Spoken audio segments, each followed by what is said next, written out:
Hello and welcome on House News. In this episode, we'll present you the latest information coming from the House of Representatives of Indonesia. And now, let's see the headlines for today.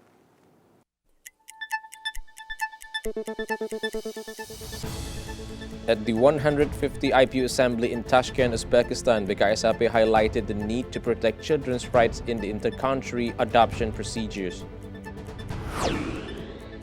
Led by the Coordinating Minister for Economic Affairs, the Indonesian government engaged in negotiations with the United States to address President Donald Trump's policy imposing a 32% import tariff on Indonesian products.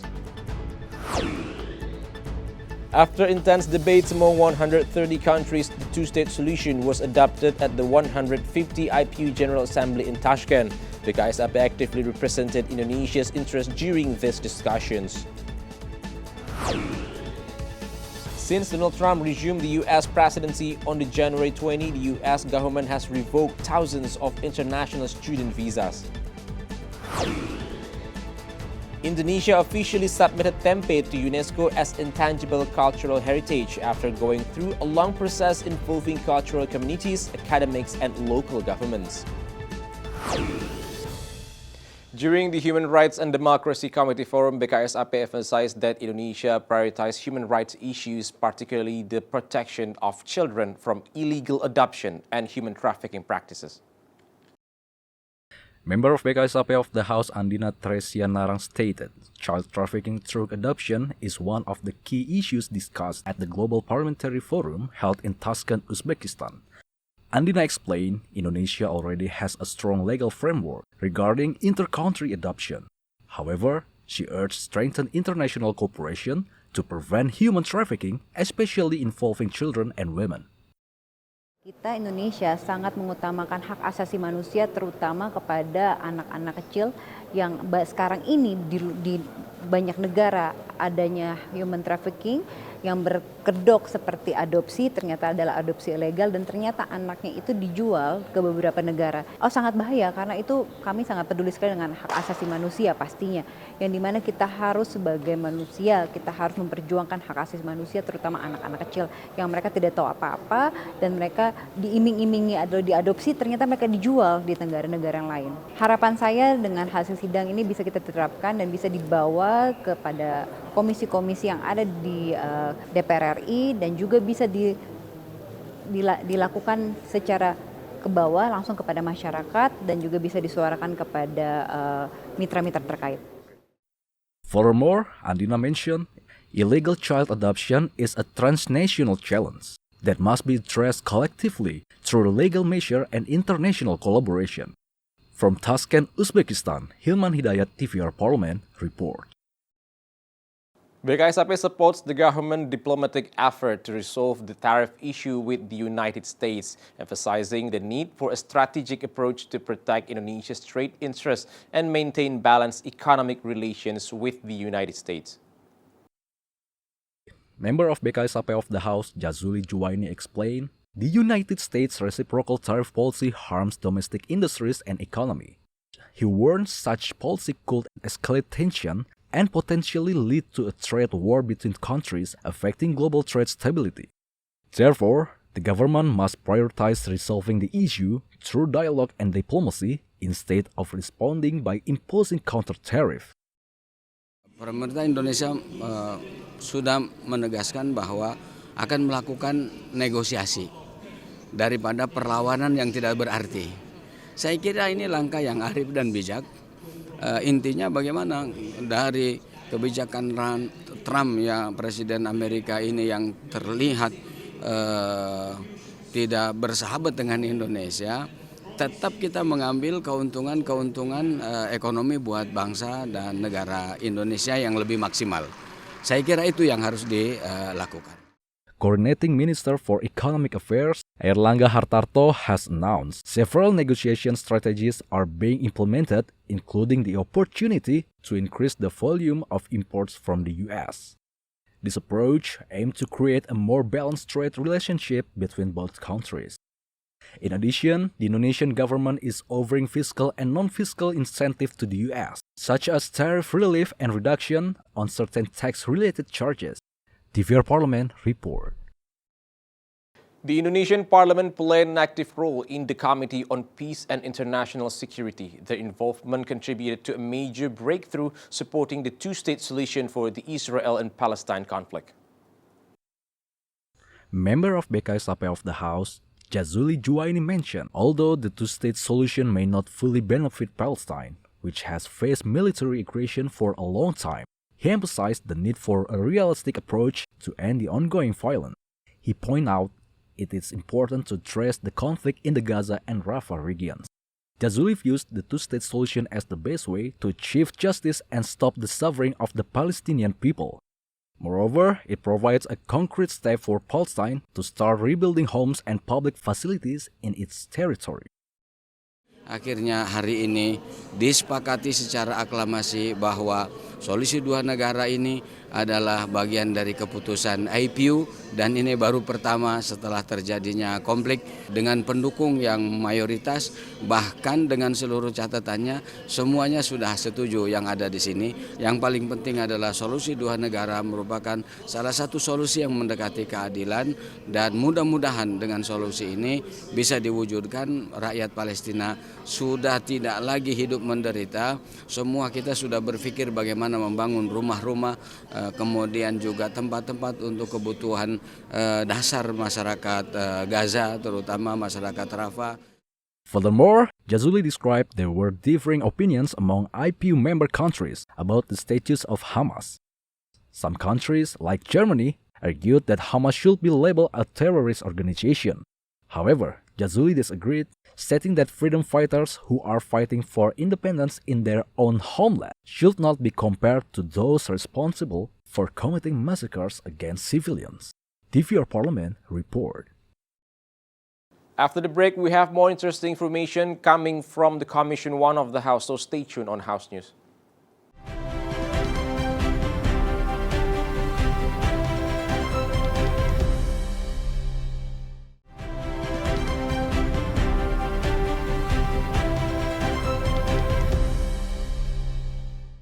The House has expressed concern over the student visa revocation in the U.S. They asked the government to protect the rights of Indonesian students abroad and ensure they are not impacted by these political developments.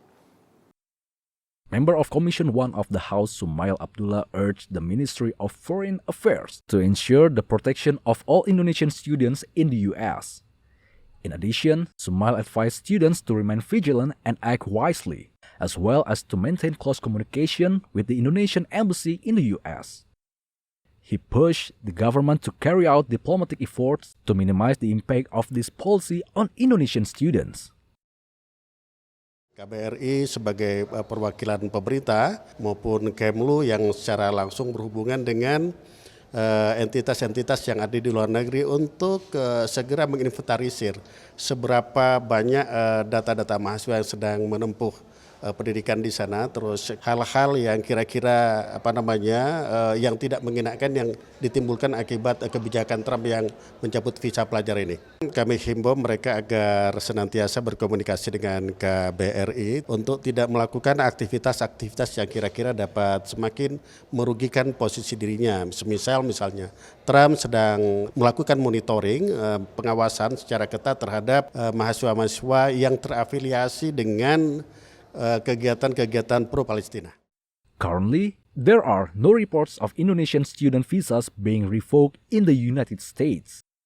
However, Sumail Abdullah warns students to stay calm and follow the proper procedures if they encounter any visa issues with the U.S. authorities. Samuel and Helmi, tvrparlemen report. Many debt cases, especially involving illegal online loans, happen because people lack of understanding of financial matters. Therefore, improving financial literacy and ensuring wider access to trusted financial services are important steps in supporting national development. Member of Commission 11 of the House, Imran Amin, demands the Financial Services Authority or OJK to actively educate the public, especially the younger generation, to understand the benefits, risks, and proper use of financial products and services. In addition, he encouraged OJK to strengthen its oversight of illegal online lending practices to protect the public from potential losses. Memang ada beberapa agenda dan acara seperti pengenalan OJK pada masyarakat itu sangat diperlukan, sangat butuh. Literasi untuk masyarakat, bahayanya pinjol. Beberapa kali saya juga bekerja sama dengan UJK, naruh di pesantren. Karena wali murid itu kan ketika nggak punya pekerjaan, ingin ngirim, diambil pinjol, literasi kita ke pesantren dan desa-desa. Jadi memang literasi ini harus lebih banyak lagi pada masyarakat, terutama edukasi dunia perbankan seperti apa, bursa efek seperti apa. Itu masyarakat harus melek itu semua, apalagi generasi muda. Karena sekarang Gen Z habis Gen O, saya nggak ngerti Gen apa. Yang penting generasi muda yang bisa membawa mencerah masa depan bangsa. Beyond external issues, Imran also highlighted the importance of internal reform within OJK. He urged the rotation and promotion within the institution must be done professionally, fairly, and transparently. Bondan Imana, TVR Parlemen, report. To ensure children in 3T areas get fair and quality education, the ad hoc committee under Commission 10 will keep gathering data and input on how education works in these regions to improve the system. Vice Chairperson of Commission 10, Mai Esti Wijayati, explained input from various stakeholders is essential to get accurate data on the actual education conditions in frontier, outermost, and disadvantaged or 3T areas, as well as in marginal regions. These insights will be used to develop target policies, especially to address key issues such as access inequality, lack of educational facilities, and shortage of qualified teaching personnel. Kesenjangan pendidikan itu sangat terasa. Dengan beberapa data yang sudah kita miliki saat ini, berikut juga penjelasan dari BRIN terkait dengan riset-riset yang sudah disampaikan kepada kami, dan juga kebijakan-kebijakan yang kemarin sudah dilakukan, termasuk soal standarisasi pendidikan, soal asesmen yang sudah dilakukan oleh Dikdasmen melalui BSKAP, kita semakin meyakini bahwa panja 3T, pendidikan 3T di daerah 3T dan marginal ini harus mampu merumuskan kebijakan apa yang sangat urgent. Furthermore, Commission 10 urges central and local governments to prioritize educational development in 3T and marginal areas. The focus should be on improving infrastructure and updating curricula with policies that are affirmative, inclusive, and equitable. These policies must be designed to meet the specific needs and conditions of each local area. Andini and Teddy, TVR Parlemen, report. When we return, we'll bring you more interesting story on local culinary, so stay tuned on House News.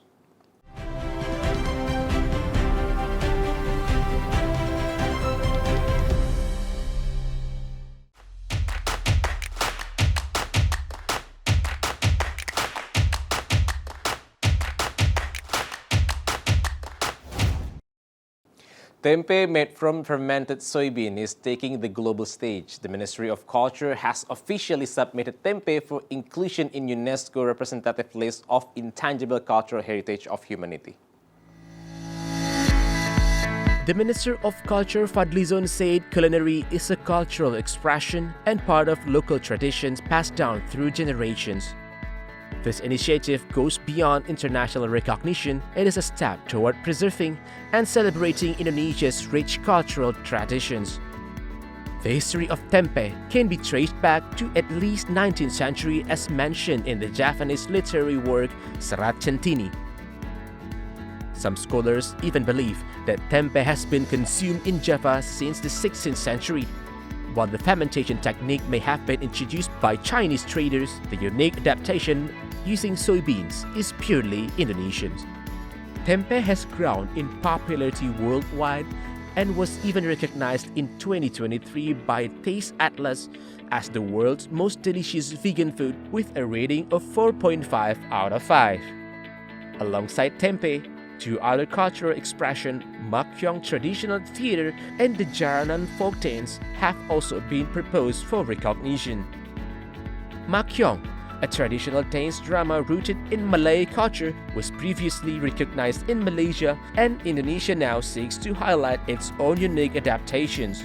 Jaranan, a vibrant and symbolic dance involving trance-like performance, has been proposed in collaboration with Suriname, showcasing shared heritage between nations.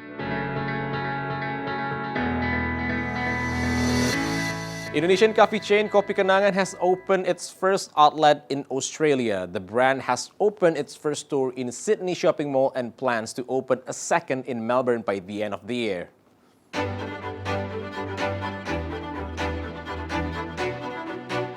Quoted from Foodie, Indonesian grab-and-go coffee chain Kenangan Coffee has taken its next major step in global expansion with the official opening of its first outlet in Sydney, Australia on 14 April 2025. This marks the brand's debut in the Australian market and its first entry outside of Asia.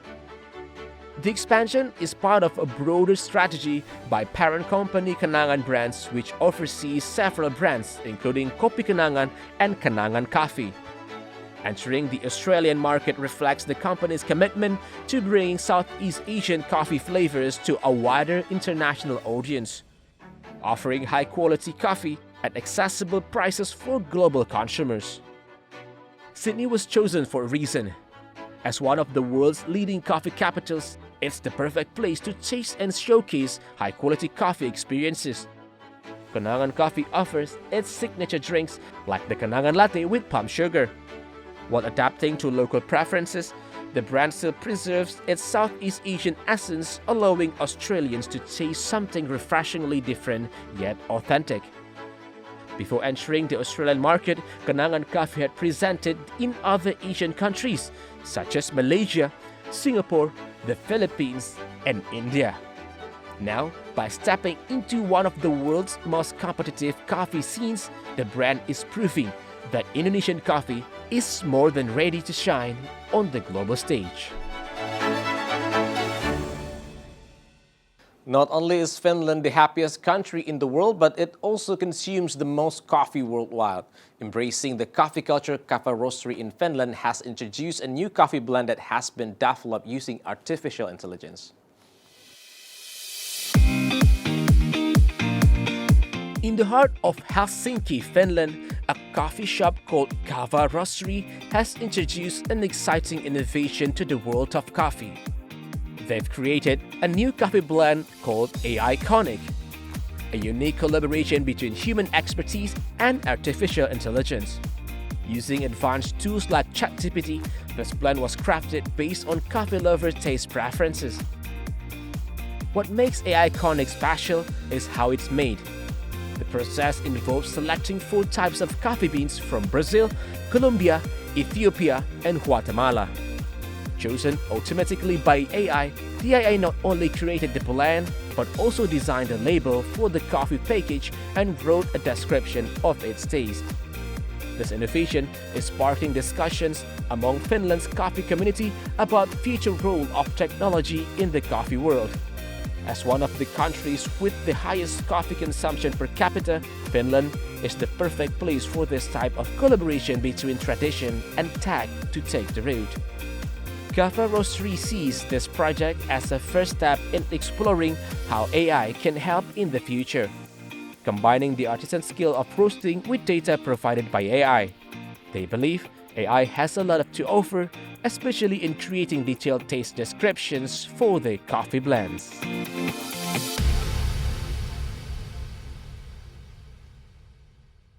And that's the House News for today. Thank you for watching, and I'll see you in the next episode of House News only on TVR Parlemen.